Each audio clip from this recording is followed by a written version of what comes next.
Hello, everybody. I hope you had a wonderful week. Welcome back to our Lunch and Learn class over Zoom. And we eagerly look forward to when we can actually have the class in one room so that we're all together. Back in the old ways, how much we miss life as it was just a few months ago. Today, we're going to be finishing the portion of Va'eschanan, of the book of Deuteronomy. We spent a great deal of time on one of the verses of chapter 7, verse number 6, which talks about God choosing the chosen people, the Jewish nation. And we dissected that particular verse for many, many months, looking into every understanding of what the chosen people means, what the responsibility of the chosen people is, how we behave in a chosen way, why chosen is not an arrogant statement. We went into it in great depth. Today, we're going to move on in the portion of Va'eschanan. The classes on Zoom, I know, is a little more difficult to concentrate on rather than in a regular classroom-like setting. So what we're going to do is the actual formal class is going to be for 45 minutes. If you have any questions on any particular subject, on the bottom of the Zoom screen, there's something that's called chat. You can go ahead and type in your question. And then after 45 minutes of the formal class, Hannah, who's our co-host, is going to unmute you so that you can go ahead and ask your question. So put your question into chat so that we know that you have a question. And then after the formal class, for those that would like to stay for a question and answer session, we'll look through the chat and see if any of you have any questions, comments that you would like to say, or just saying hello. I have received some emails with questions from the past classes, and the number one question that I have gotten more than any other question is, what's with the Samson look? What's with the long hair? So understand that starting mid-March, you couldn't get a haircut anywhere. I normally take a haircut before Passover, but that was just about impossible. So we're going for the Samson look. At some point, the wings will form into a ponytail, and we'll have a new Bryski look for all of you. We also have a tradition. I know some places are starting to open as far as barbershops, but we do have a tradition that between the holidays of Passover and Shavuot, we do not take any haircuts. And therefore, I got 2 weeks to go with this here, and then we'll go from there. So that answers some of your questions. Look at that. Okay. Hannah, if you can put the text up on the screen for everyone to see. Let's see if we have figured out. There we go. Look at that. It's right there on the screen in front of you. The magic of Zoom. So what we have focused on is verse number 6. For you are a holy people to the Lord your God. The Lord your God has chosen you to be his treasured people out of all of the peoples upon the face of the earth. And that was the whole subject of the chosen people.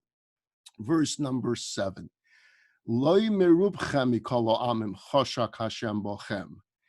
because you are the most numerous people, more than any other people, did God delight in you. And chose you. Because in fact, you're not the most numerous of nations. You are from the smallest nations. And this again is something we've touched upon, is that the very fact is that we have managed to change the world, even though we're a minority, or as I've been explaining, not even though we're a minority, but because we are a minority. A minority voice has a better chance of being listened to than a majority voice. The minority voice is making a statement to the world that it's not by the power and it's not by the strength that we want to influence you. We're not forcing you by physical might or by the numbers of what we have. But the fact is that we have a minority voice, and we want that minority voice to be heard. And we want to influence the world with this minority voice, not coming from a sense of power, but coming from a sense of inspiration and from influence. I'll tell you a short story on this particular subject. Hannah, you can put the text down for a moment. We'll come back to it soon. So years ago, there was a yechidus, a private audience that the Lubavitcher Rebbe had with a Rabbi Chaim Gutnick. Rabbi Gutnick was his emissary to the country of Australia, in fact, to the entire continent. And in this particular audience, the Rebbe asked Rabbi Gutnick for a favor. And he said that when you return to Australia, I believe he was living in Melbourne, when you return to Melbourne, I'd like you to organize a lecture. And the lecture should be on the subject of mikveh, on the subject of taras hamishpacha, of family purity, the laws regarding a woman going regularly to the mikveh. Now, back then, decades ago, it was a very private discussion. It was something that rabbis, rebbitzins would speak about in small couples groups, but it was never a public lecture. And here the Rebbe was saying, it's time to take this mitzvah public. It's time for the masses to hear about the mitzvah. It's time not to just keep it for the private sessions, but it's something that should be made public. And so I would like you to prepare this particular lecture. I'd like you to host it. I'd like you to deliver the lecture in your home city. Of course, Rabbi Gutnick comes back to Melbourne. And of course, the first thing he's going to do is the mission that the Lubavitcher Rebbe, the leader of the Chabad world, the spiritual giant of this generation, asked him to work on. So he prepares work on this particular lecture. And he books a hall where the lecture will take place. And he begins the marketing of the lecture. Of course, if this is going to be something that the Lubavitcher Rebbe himself has asked him to do, he wants it to be successful. So he puts ads in the newspapers, and he makes flyers and mailings and brochures. This is pre-Facebook, so he couldn't put it on Facebook. But every possible way of marketing back then, he goes ahead and he does. And he prepares very well for this talk so that indeed it should be very well received. It comes the evening of this lecture, and Rabbi Gutnick comes into the lecture hall, and he experiences what we in the rabbinic world would call our worst nightmare. So let me let you in a little bit on the inside of what a rabbi's worst nightmare is, or perhaps anyone in the realm of public speaking. You see, people think our worst nightmare is if no one shows up. That's not that bad, because if no one shows up, nobody knows that no one showed up. And if no one knows that no one showed up, all right, your ego is wounded a little bit, but at least you're not humiliated in public. No, the worst nightmare is one person shows up. So here he comes into this lecture hall, and there's one woman sitting in this hall in the very front row, right in front of the podium, and the room is empty. So you look at your clock and you say, okay, maybe they're coming late. Maybe there's an accident on the highway. Maybe there's a traffic jam. Maybe there's no parking. You come up with every possible excuse why everyone is late. So you wait till it's 5 minutes later, 10 minutes later, and then at some point you realize this is it. This is what it's going to be tonight. He publicized the lecture. The one woman showed up, so she deserves to hear the lecture. And he gets up to the podium and he delivers as best he can a particular lecture. Now, getting used to these Zoom talks is an experience in its own right, because you're talking into an empty room. And so it's a strange feel when you're used to audiences. You're used to making eye contact with your crowd. You're used to getting some type of exchange going on with your crowd. And these days, we're all getting used to talking to iPhones or talking to laptops. It's a new era for us. But Rabbi Gutnick experienced this a few decades ago, where he's talking and there's one woman in the room. He finishes his lecture. The woman applauds, and he questions. Maybe she had a question or two, and he went home. And he was so broken. He was so hurt. It wasn't so much the ego that was damaged. And there wasn't so much the fear of this woman now goes and tells everyone that only one person showed up. And there wasn't the disappointment that he put so much effort into it. It was that he let the Lubavitcher Rebbe down. At least he felt that way. This was something the Rebbe personally asked him to do. And he failed. So that night he penned an apology note to the Lubavitcher Rebbe, saying, I'm sorry I let you down. I'm your emissary here. You asked me to do something, and I failed. And I'm sorry. He gets an answer from the Lubavitcher Rebbe immediately. And the answer from the Lubavitcher Rebbe was very, very simple and short, very much in the Rebbe's style. And the Rebbe responded as follows: how many mothers did Moshe Rabbeinu have? How many mothers did Moses have? And of course, we know the answer is one. He had one biological mother. Her name was Yocheved. What was the Rebbe saying to Rabbi Gutnick? You write me a note apologizing for the failure of last night? What failure? One person showed up. One person studied with you. Failure? What's the failure?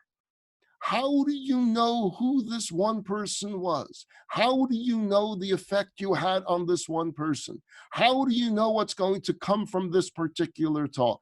How do you know this one woman will not now embrace the mitzvah of mikvah? How do you know that from this mitzvah she will not get pregnant? How do you know that from this pregnancy a child will be born that perhaps will change the world? You don't know the effects you have.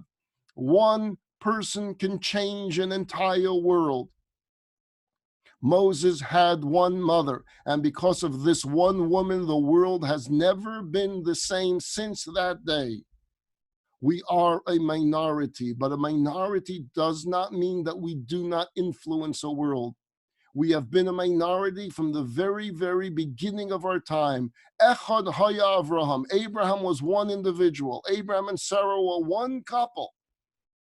And the world has never been the same. We, the Jewish people, have been a minority. We spoke last week as to the possible reasons of why we remain the small nation. But the fact is that early on in the book of Deuteronomy, Moses, speaking to a nation about to enter the land of Israel, says to them, don't think the entering into the land of Israel means that this is going to make you a superpower. It's not about being a superpower. It's about influencing a world with your actions, with your goodness, with your teachings, not with your might and not with your strength. Chana, let's put the text back up. We're going to go to verse number 8. Ki me'avas Hashem eschem, but because of God's love for you, umi shamro es hashvua, and because he keeps his oath, asher nishba lavosechem, that he swore to your forefathers. Hotzi Hashem eschem, God took you out, the yod chazaka, with a strong hand. Vayiftecha mibeis avodim, he redeemed you from the house of bondage, miyad paro, from the hand of Pharaoh, melech Mitzrayim, the king of Egypt. God, in verse number 8, through Moses speaking to the Jewish people, is telling us there are two reasons for God's protection of the Jewish people, for God's special love for the Jewish people. Reason number one, he loves you, that he has a special love for each and every single one of us. Reason number two, God keeps his promises. And he made a promise to the patriarchs and matriarchs early on in our history. And he said to them, follow me, follow the path that I set for you. And I promise you, God says, I will reward your descendants, and I will make them my nation, and I will give them the promised land, and I will watch over them, and they will be an eternal nation. So God says to us in verse number 8, I keep my promises. And that's why I took you out of Egypt. I love you, and I also love your Bubby and Zaidi. So there's a dual relationship that we have. We have our own merits, the fact that we are God's people and that we sacrifice for God, that earns us our love, that the love that God has for us, and because we happen to be the descendants of the patriarchs and matriarchs. Anyone that converts to Judaism is immediately considered an adopted child of Abraham, Isaac, Jacob, Sarah, Rivka, Rachel, and Leah, and therefore is included in this verse as being a descendant of the patriarchs and matriarchs, and therefore earning God's love. God's love for them, the individual, God's love for them because we are a grandchild of the patriarchs and matriarchs. Verse number 9. The Yadaita you shall know. Ki Hashem Elokecha hu Elokim, that the Lord your God, he is God. Hakel Hanemon, he is a faithful God. Shomer Habris, he keeps the covenant. v'hachesed, and the loving kindness, li'ohavav u'lishomrei mitzvosav, to those who love him and to those that keep his commandments. Le'elef dor, for 1,000 generations, which means for eternity. You should know that God knows those that love him, that God knows those that care for him, that God knows those who keep his commandments, those who want to walk in his way, and he does not forget a single deed that we do. Nothing is unrecorded. Every good deed we do is recorded. It is remembered. It is cherished by God. It's put in his treasure chest, so to say. And he promises, I will not just pay you back, but I will pay you back. He uses the term le'elef dor, for 1,000 generations, for all eternity. Your children, your grandchildren, your great-grandchildren, all of your offsprings and all of your deeds and everything that you accomplish will be blessed by God. Le'elef dor, for all eternity, also means in 2 worlds. You will be blessed in this world, and you will be blessed in the world to come as well, in a heavenly world. So the blessings will just continue. Every mitzvah we do comes along with promises of blessings that come along with it. Now, we've had this discussion before in which we don't do the mitzvah for the reward. We do the mitzvah for the mitzvah itself, for the very fact of the honor that we have to fulfill a commandment that God Almighty gave us. But at the same time, God says that even though you're not doing it for the reward, does not mean there will not be a reward. Verse number 10. Umishalem lesonov. At the same time, God will repay those who hate him, his enemies, the enemies of godliness, the enemies of goodness, the enemies of his chosen people. El panav lahavido. He'll confront them to their face to cause them to perish. Lo ya'acher lesono el panav yeshalem lo. He will not delay the one who hates him, but he will repay him to his face. There's 2 parts to this verse. The first part is for us to understand that the enemies of God, that God keeps a record of that as well. And this comes soon after the exodus of Egypt, where the Jewish people were able to see the plagues that took place in Egypt and the entire destruction of Egypt. Does it always happen at the pace that we would like? Do we always see evil people perish immediately? No. But God says, just because you may not see it and it may not feel just to you when you see evil people prosper, know that I have a cheshbon, I have a calculation. I will decide when, but there will be payback for those that are evil, and they will not get away with their evil deeds. He also was saying is that there is reward for those that are evil, and that reward means that even if someone is sinful, any good deed they do is not forgotten. So he does not delete their goodness and does not delete the reward that is due to them just because they also happen to be behaving in an evil manner. Goodness will always be paid back. However, he says in this verse, that the goodness and the reward that he will ever give to one of his enemies, an enemy of godliness, an enemy of goodness, will only be in their lifetime, which means they will not receive a reward in the eternal world, in the world to come. So it's El Panav Yishalim Lo, he will repay him to his face. That's a reference to in this world, but it will not carry over. The reward for those that follow in God's ways will be a reward in this world and a reward that carries over in the eternal world. I mentioned in last week's class, and I think also in a class before that one of the uniqueness of the Jewish people, the uniqueness of the faith of the Jewish people, how we stand out from all other faiths and all other religions, is that we do not monopolize heaven. We do not say that the only way into heaven is our way, our faith. Only through converting to Judaism do you have a place in heaven. That heaven is only reserved for the Jewish people. That has never been part of our teachings. It's never been part of our beliefs.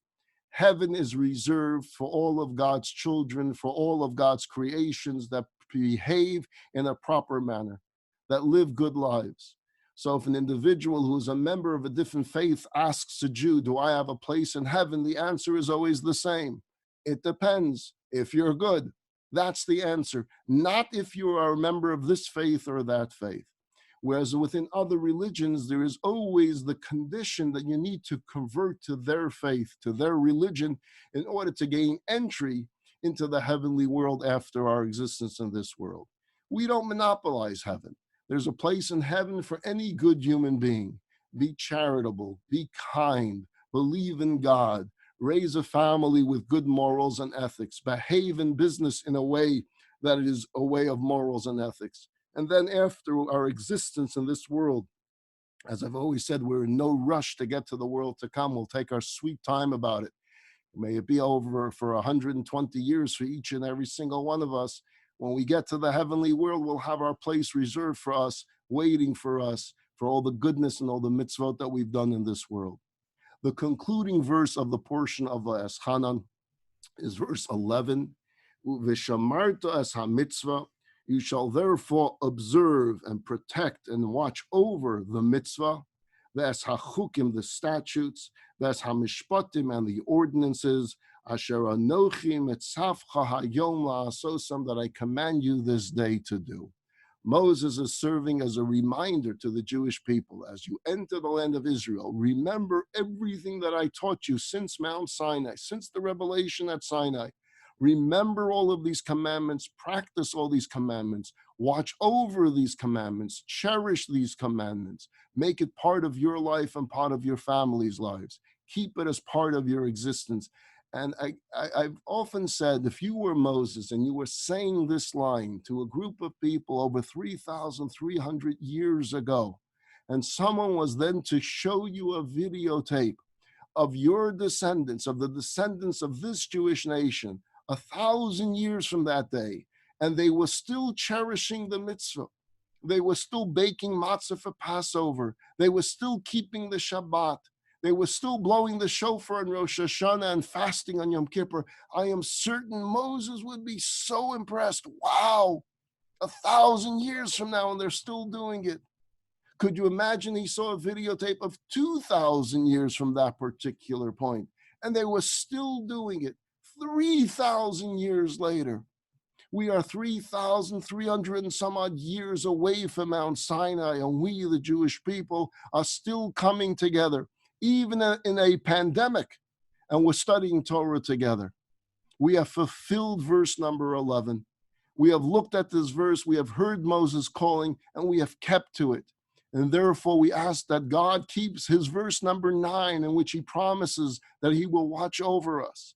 So we have a right to, when we pray to God, to say, "And God, please, please, we're asking, we're pleading with you to end the suffering and to end the illness and to end this pandemic, and all those that are ill should be healed, and we should see open and revealed miracles. For we have followed your ways, we have kept your mitzvot." Chana, you can take the text down now for a moment. I want to read to you a line from the Talmud that touches upon this idea of, for thousands of years, the Jewish people have had the Torah and the mitzvot and the mishpatim as part of our existence. And the Talmud says this: Torah machrezes al achsanya shelah, which means the Torah will always come back to its hosts. The Torah will always return to the family. It'll always come back to you. And at first glance, when you look at the text, it seems to be saying that once a Jewish family establishes a connection to Torah, a connection to Jewish study, a connection to Jewish practice, that it's bound to surface in that family from one generation to the next. In other words, once you're traditional, it never leaves the family. But that doesn't really always look that way. It doesn't always appear that way. Quite often we find where there are traditional families, if you go back to the grandparents and the great-grandparents of everyone in this generation, at some point there was traditional Judaism there. If you think a moment about your Zaidi and your Bubby, or your Zaidi or your Bubby's Bubby, they were traditional Jews. And yet in this generation, not every single Jew is an observant Jew. Not every Jew is a traditional Jew. We hold on to what we can. So what does this mean, Torah machrezes lachsanya shalah, that the Torah remains as part of that family, when we see quite oftentimes there are religious grandparents and the grandchildren are not necessarily following in the path. It's interesting that even in families that are not observant and not traditional, or would consider themselves totally secular, and some would consider themselves agnostic, and some actually use the word atheistic, when they find that picture in some box that they inherit, and it's a picture of their great Bubby and their great Zaidi and some sagely looking individual, some rabbinic looking individual, they will hang it up in their house and they'll always point it out. Yeah, that was my grandfather. That was my mother's grandfather, with tremendous pride that there was an element of Jewish tradition in the family tree. A colleague of mine once told me that he was doing a Hanukkah festival in a shopping mall.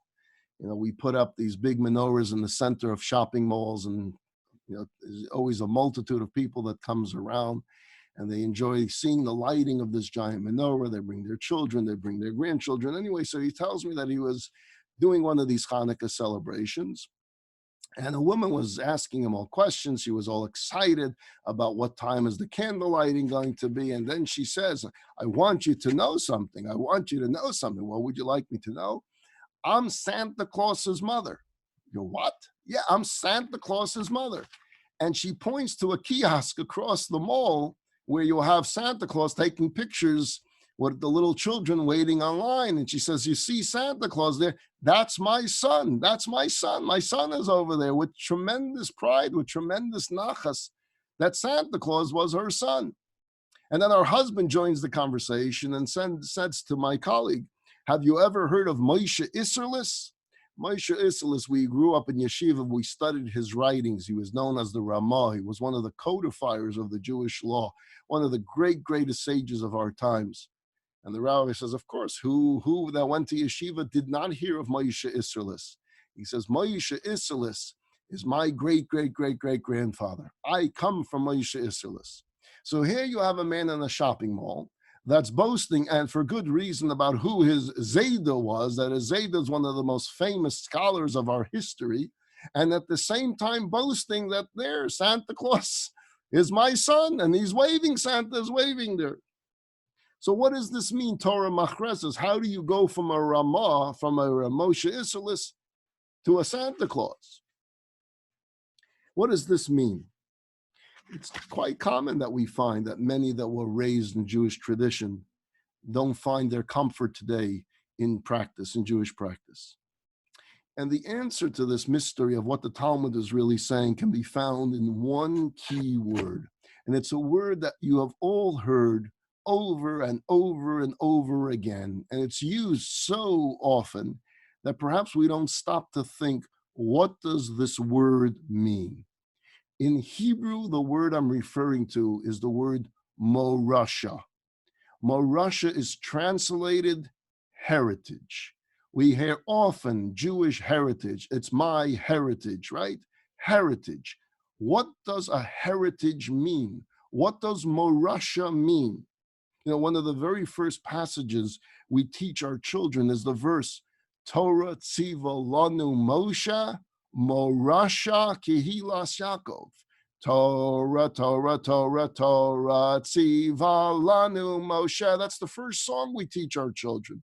Morasha kihilas Yaakov. We say that this Torah is your heritage. It's the heritage that belongs to each and every single Jew, without exception. There's another word, and it's slightly different than the word heritage, and I'll explain to you today what the difference is. That word is inheritance. We have a word heritage, it's our heritage, and there's another word that means it's our inheritance. What's the difference between the two? See, an inheritance is something that's passed on to you. If you claim it, you take possession of it. You use it, and it's yours. If you choose not to claim it, you just leave it be. You walk away from it, and you have no connection to that. You choose to take your inheritance or not. That choice is yours. Morasha, heritage, on the other hand, is not your choice. Heritage is what you are. It defines you, whether you want it, whether you don't. It's you. It's your essence. In other words, whether you claim it or not, you still have this inherent, irrevocable right to it that no one can take away from you. And that's the way it is with Torah. That's the way it is with Judaism. Whether you know much about it, whether you don't, whether you understand it or you don't, whether you live it or not, it's there. It's an inherent part of you. It's your essence. So whether it's dormant or it's active, you are a carrier of Torah. Morasha Kehilas Yaakov. It is the heritage of Jacob. You own it just as much as the greatest Jewish scholar on earth. There is no difference in the ownership of Torah from the most secular Jew to the most religious, holiest Jew on the face of the earth. They both own the Torah equally. It's Morasha. It is your heritage. You know, you've heard me say this before, that we find this very strange phenomenon with the Jewish people. And I want you to think for a moment with me, and you'll see how true it is what I'm saying to you. If you were to walk into any place of worship in the olden days when you used to actually be able to walk into a physical place where there were people, and you would go into any place of worship, and you would ask the individual that's sitting there, and you would say, "Excuse me, ma'am, excuse me, sir, are you religious?" They would think of it as the silliest question in the world. Of course I'm religious. I'm sitting here. If I wasn't religious, I wouldn't be here. So you can go into a church, a Christian church, and you can ask someone if they're religious. They'll look at you like you're silly. What do you mean? I would not be here if I wasn't religious. Walk into a mosque, ask the same question.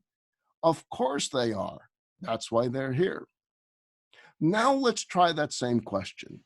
Let's walk into our shul on Rosh Hashanah or Yom Kippur.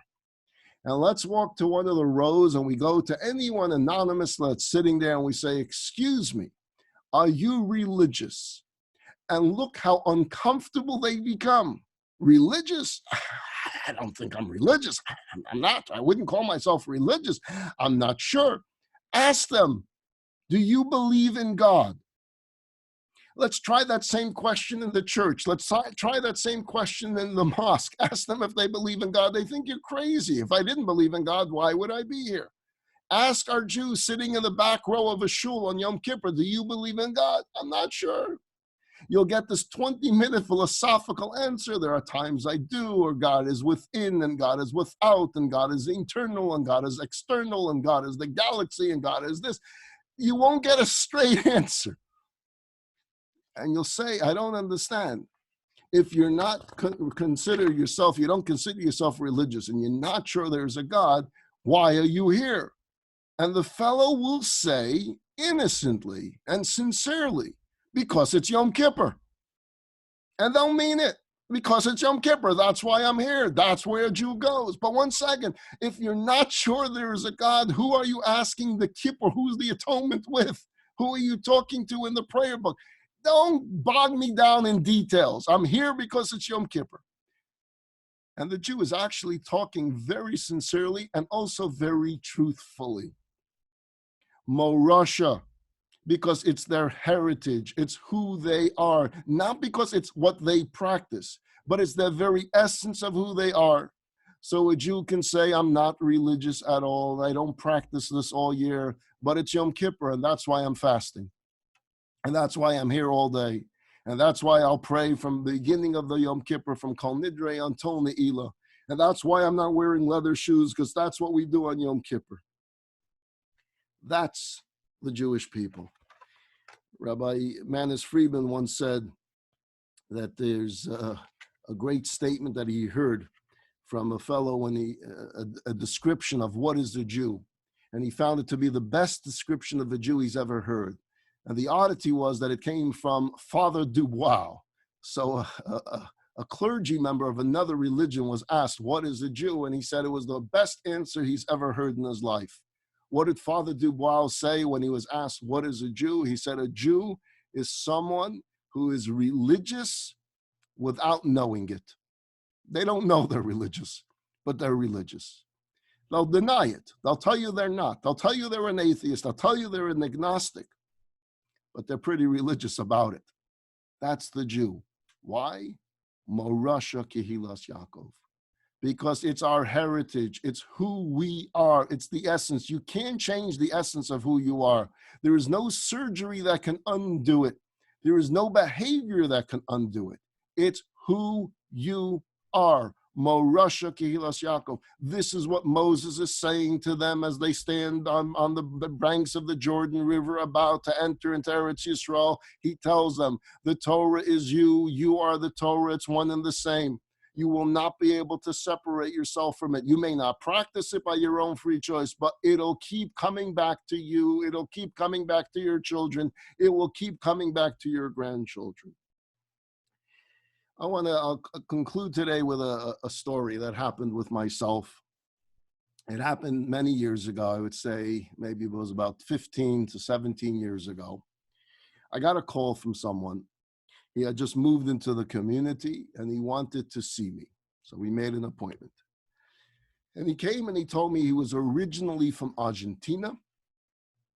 And then he had lived outside of California, back in California. He lived in Manhattan Beach for a while. And he had just recently moved. I don't remember if it was Westlake, if it was Agoura, if it was Oak Park, but he moved to this area. And he says in this appointment, in this meeting, and he says, I need to tell you before we begin that I'm an agnostic. Agnostic means that he's not sure that there's a God. He doesn't get into that question if there is, if there isn't, he's not sure. Before I go on with my story, I always find it interesting that only the Jewish people that need to define themselves before they begin a conversation. Like, no plumber ever walks into my room and says, I want you to know I'm not an electrician. Why does a Jew feel the need to come in to say, I want you to know I'm not religious and I'm an agnostic? You made an appointment to talk to me, so talk to me. But that's a side point about us strange things. So getting back to the conversation, this agnostic tells me that religion is totally not his thing. So strike one, I'm an agnostic. And then I want to tell you that religion's not my thing. Right? You made this appointment with me, so I'm not exactly sure. So you're telling me that you don't necessarily believe in the God that I believe in. And at the same time, that which I've devoted my life to is not your thing. And then he says, I have many issues with organized religion. That's another statement I hear so many times. This knock on organized religion. You probably have heard this as well. Maybe you say it yourself, or maybe you've heard it from others. I don't care for organized religion. I have no idea what that means. There is so little that's organized about us. I don't know what it means, organized religion. What does organized religion mean? What does religion and being organized have to do with one another? The fact that we say we're starting class at 12:30 and we start at 12:30, that makes us organized, and for that you don't like us because we're organized religion? But again, I'm getting carried away. So he tells me these three things before we begin. He's an agnostic, religion is not his thing, and he really has problems with organized religion. Okay, so what are you here for? He says, let me continue my story. I say, okay. He tells me that he had a business acquaintance, a partner. And the partner was involved in a Chabad center in Laguna Beach, California. And a number of years ago, when he was not living in California, this fellow that's talking to me, he had a meeting with his partner in Laguna Beach, and they needed a place to meet. So his friend suggested, I'm very close with the Chabad rabbi in Laguna Beach. They have a conference room. I'm going to use the conference room at the Chabad Center. So he tells me the second he said it, I said, no. We will not have our meeting at a Chabad center. Why not? Because I have problems with organized religion. So my partner said, are you crazy? What does having a meeting in a conference room have to do with organized religion? I don't want to be in a religious place. What do you mean religious place? It's a conference room. They have a table, they have chairs. The guy will let me in. We have a meeting that we have to hold, and we'll hold it over there. And he continuously argued with me, my partner, and I continuously said, I'm not comfortable, I'm not comfortable. And he said, I'm telling you, you won't see the rabbi, you won't meet the rabbi, nothing's going to happen, we're just using the conference room. And finally I said, okay, fine. I come to the meeting, I fly into California, I come to the meeting at the Chabad Center in Laguna Beach. And I'm sitting there in the conference room. And sure enough, right in the middle of the meeting, who walks in? The rabbi walks in. First, he says hello to his friend, and then he looks at me. He says hello to me. I say hello back. And what do you think he says to me? Did you put on tefillin today? I said, yeah, that's exactly what I was afraid of. Organized religion, you see? I knew this was a setup. No, I'm not putting on tefillin. I will not put on tefillin. So the rabbi just, does his typical second attempt. It'll just take a minute. It'll just be a minute. We'll say the Shema. We'll put the tefillin on. We'll put the tefillin off. Like Rabbi Sapo does every Wednesday when we have class here at the academy. It'll just be a minute. To which I said to him, absolutely not, and stop asking. I was very, very firm. So what does this sweet rabbi say to me? He says, okay, I can see you're not into organized religion and you're an agnostic. Or everything that he told me, he told this rabbi there too. I get it. He says, but let me try this a different way. What if I told you that this was a personal favor for me? It has nothing to do with you. I believe that I get extra credit. It's what I believe. I believe that I get extra credit if I put on tefillin with you. It makes me feel good. Now, you could think that my faith is nonsense. You could think that this belief is nonsense. It doesn't matter what you think. I'm asking you for a personal favor. Do it for me. I will feel good. And it'll only take 60 seconds of your time. To which I said, stop asking or I walk out. At that point, my partner gave the rabbi a look like please, just back off. To which he did, and he left. Our meeting finished. I was back on my way to the airport, heading back home. And this strange thing happened to me. I felt guilty. Not because I didn't put on tefillin, no, because I don't believe that there's a God. So why does it bother me if I put on tefillin? I don't. I also don't believe in organized religion, so that didn't bother me at all. What bothered me was that I could not come up with the logical answer as to why, when he phrased it that way, that this was a personal favor to him, why was I stubbornly insisting on no? If any human being, Jew or non-Jew, stranger or someone I know, any human being asked me on the street for a favor that was important to them that would take 60 seconds, would I not do it? Would I not do it? If someone said, could you help me carry this bag? Would I not do it? A total stranger said, I can't carry the bag. Can you carry the bag? Can you help me cross the street? Can you do? Who would not do a favor for someone that says, please, this is important to me, and it'll take you 60 seconds? And the entire trip to the airport, I could not come up with a logical explanation as to why I wouldn't do it.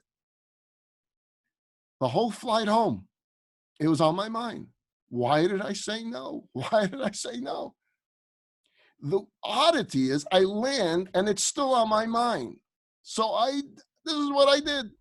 I looked up Chabad of Laguna Beach. I called the rabbi. I introduced myself.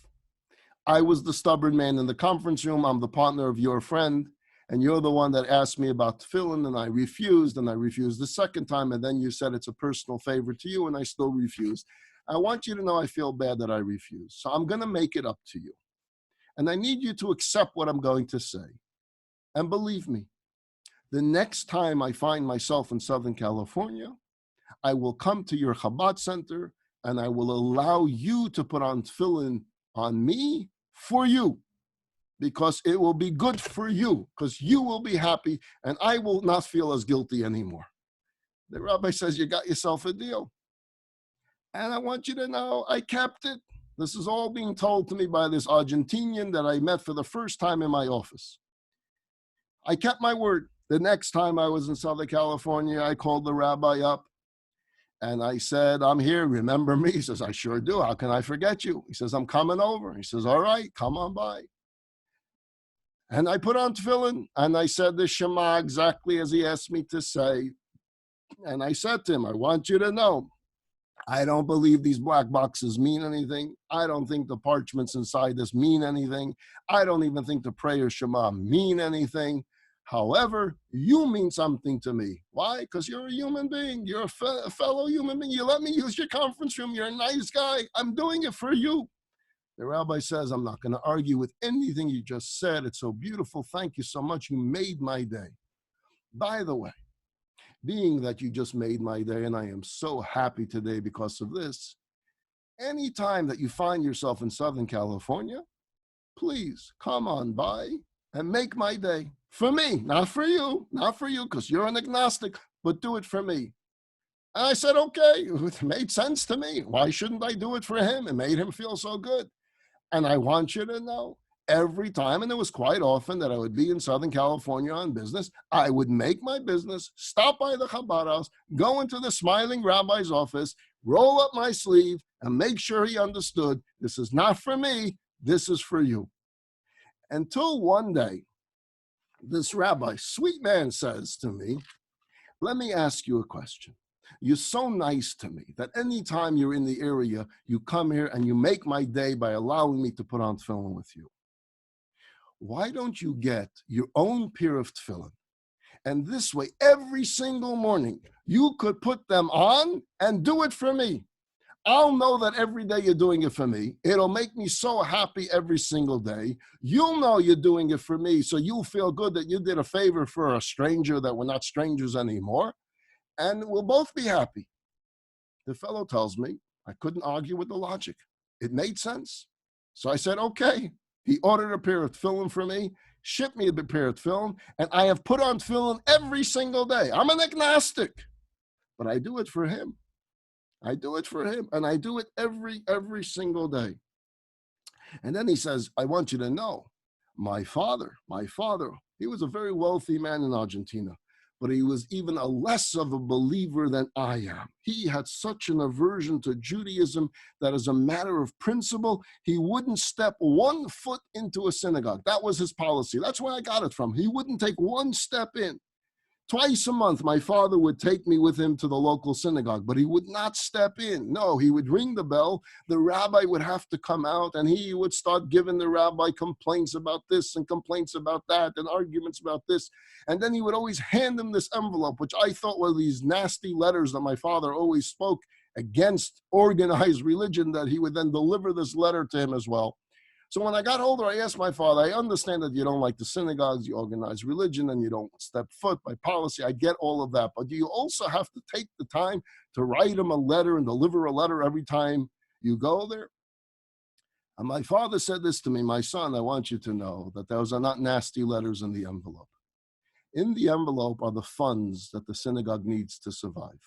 I pay the rent, I pay the mortgage, I pay all the utility bills because I've been blessed with wealth. And although the synagogue is not my synagogue and I don't take a step in there and I have so many questions, it's my people. It's my people. And charity is charity. And therefore I support our shul, our synagogue. But I don't believe in God. I'm an agnostic. And I don't like organized religion. Okay, it's a wonderful story. So my friend tells me that he had a conversation with his son. His son was 5 years old at the time of the story, and the son asked him outright, do you believe in God? And he says, I can't lie. I told him, I'm not sure. I don't really think so. I'm not sure. I gave him reasons why yes and why no. And my son said to me, Dad, I think there is a God, and I want to believe in God, and I want to learn more. And that's why I made an appointment with you. Tell me about the programs you have here for 5-year-old children, because I want to enroll my son, because I believe that my child should have the opportunity to study and to make his own choices. Beautiful, beautiful story. He came for a reason, took out the Hebrew school application, gave it to him. As he's walking out, as he's leaving this encounter, he says to me, oh, by the way, one more question. It's almost high holiday time. Do you have here in the community the tradition of Cop Horus? I look at him and I say, Cop Horus? You want to know about Cop Horus? He said, yeah, because that's a tradition I always keep. I want to explain to you, for those that don't know what Cop Horus is, there's a tradition before Yom Kippur, you may have seen it all over the news because the PETA people never liked it, about taking a chicken and gently putting it around our head before Yom Kippur, and that chicken takes on all of our sins that we have, and we put it onto this chicken's head, so to say. What we do with this chicken then is we donate it for charity so that a poor person benefits from this mitzvah, and it's supposed to be kapara, forgiveness for us. PETA went all crazy about this, and they just said it's not ethical to have a chicken over your head. But put that aside. It's a tradition that's primarily in observant communities throughout the world.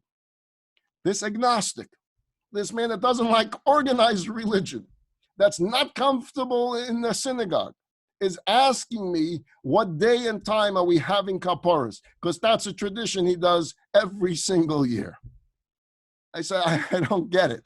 I don't get it. You tell me you do Cop Horus every year, yet you don't know that there is a God. You don't like organized religion. You have your problem with coming into a synagogue, yet you do Cop Horus. You are an interesting man. I would love to get together with you often. I'd love to continue this conversation. He says, why? Because you like debating? I said, no, not because I like debating.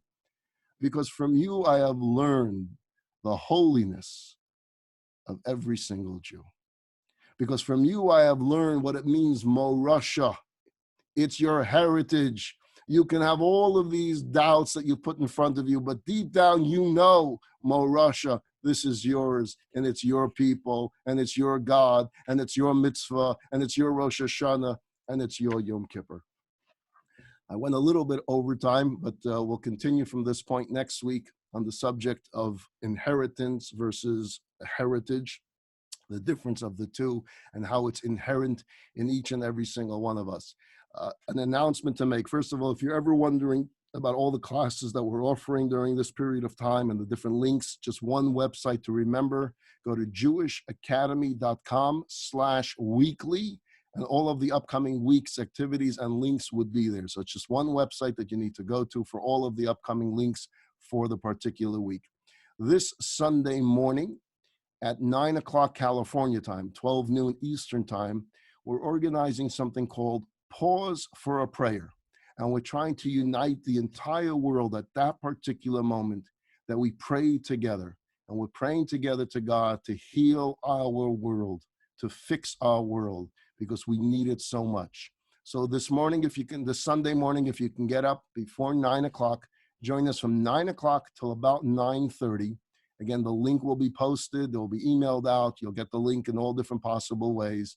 But do join with us, 9 o'clock this Sunday